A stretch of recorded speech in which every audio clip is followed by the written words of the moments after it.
Have you ever felt torn between your desires and what you know is right?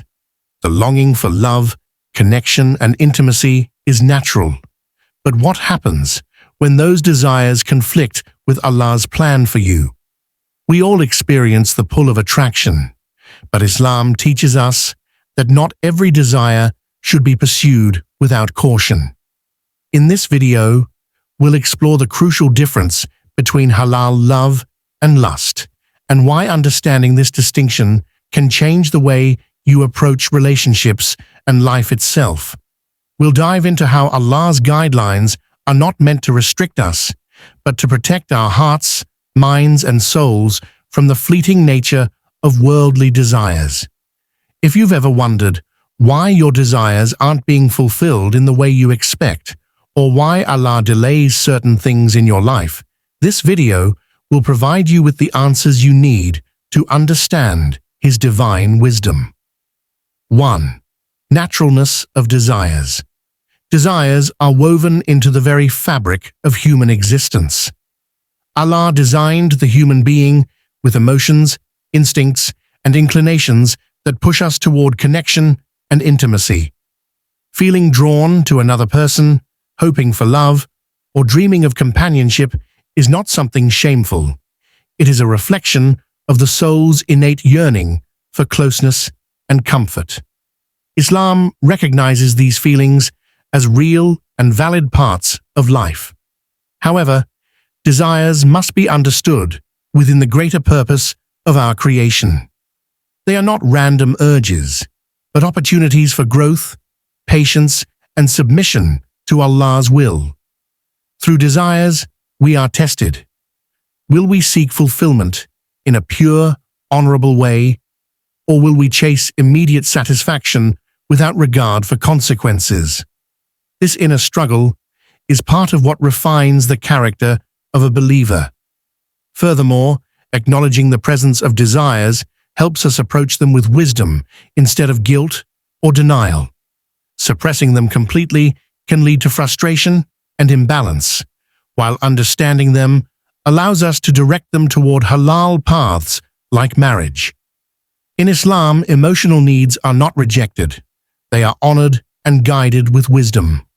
Recognizing our natural desires is the first step toward mastering them in a way that pleases Allah. 2. Allah's guidelines. While desires are natural, Islam teaches that not every path to fulfilling them is pure or beneficial. Allah, out of His mercy and wisdom, set clear guidelines to protect the heart, mind, and society at large. These boundaries are not meant to suppress love or happiness. Rather, they are designed to ensure that our emotions lead to lasting peace instead of temporary pleasure followed by pain. The Quran and Sunnah lay down principles that safeguard dignity and honor. For example, Islam commands lowering the gaze, maintaining modesty, and avoiding situations that can lead to temptation.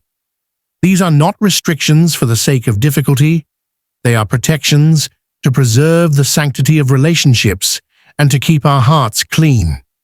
By following Allah's commands, love becomes meaningful, intentional, and rooted in responsibility.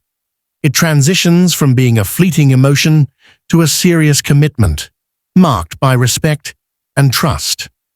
When love is pursued within the framework Allah has given, through marriage and lawful interaction, it blossoms in a way that strengthens both individuals spiritually and emotionally. Thus, Allah's guidelines are not barriers to love. They are the foundation upon which true love is built.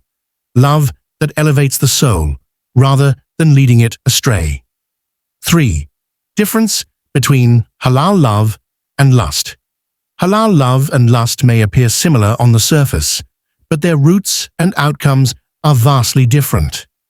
Halal love is grounded in sincerity, respect, and the intention to please Allah. It involves a genuine commitment to another person's well-being, not just emotional or physical attraction. It seeks stability through marriage, nurtures loyalty, and grows through patience, sacrifice, and shared faith. Lust, however, is driven by immediate gratification.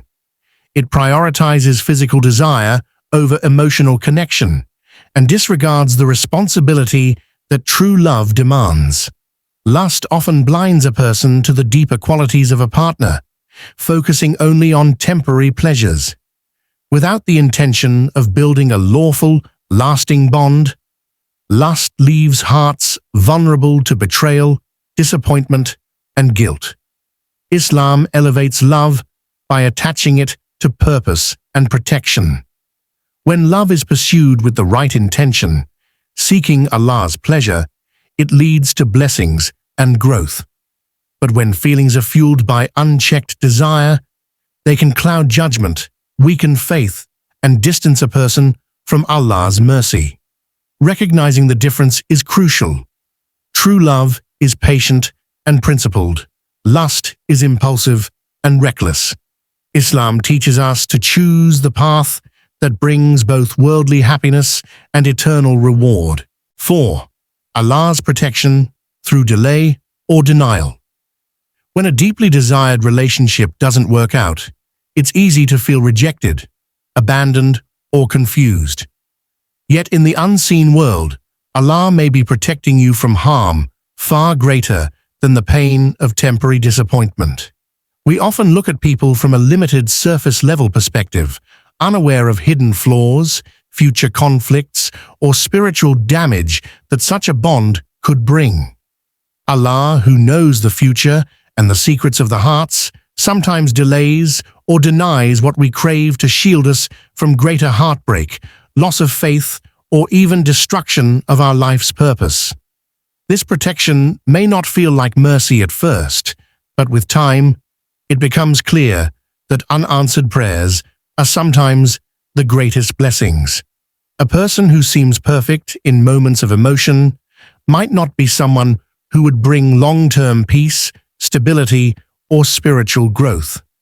By trusting Allah's wisdom in moments of denial, a believer strengthens their faith and learns that their worth is not tied to worldly attachments.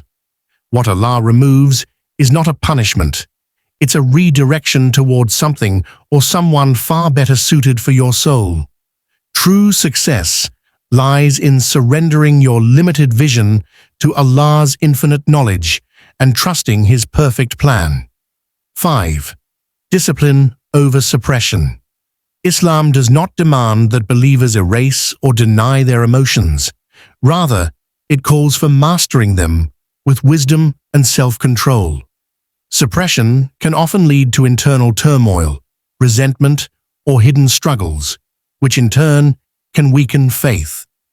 Instead of pretending that desires do not exist, Islam teaches that they should be acknowledged, respected, and disciplined.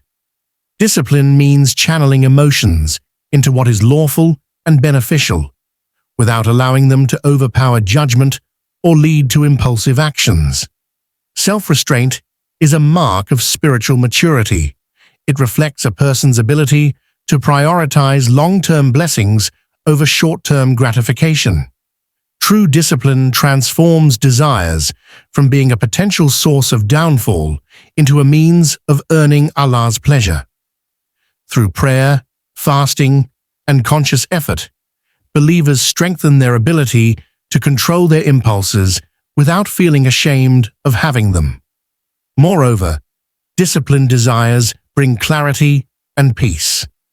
When emotions are guided by taqwa, God consciousness, they no longer control a person's decisions, but serve their greater purpose in life.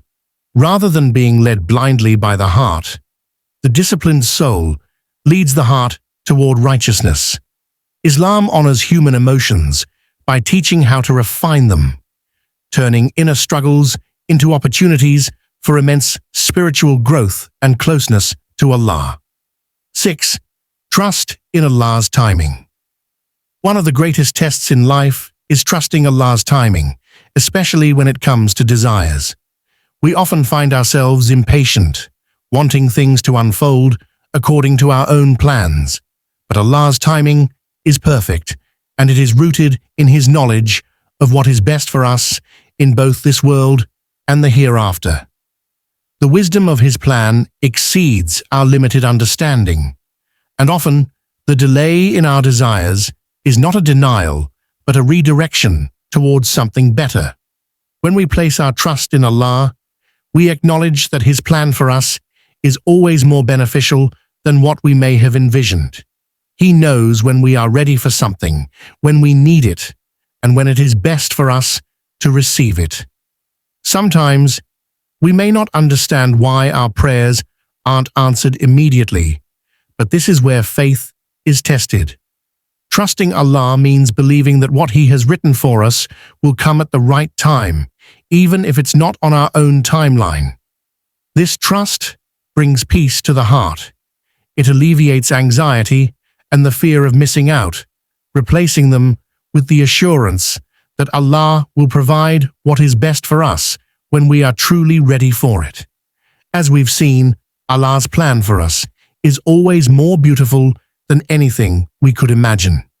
Trusting His timing and understanding the difference between halal love and fleeting desires is key to finding true fulfillment. Remember, Allah's guidance will always lead you to what's best for you.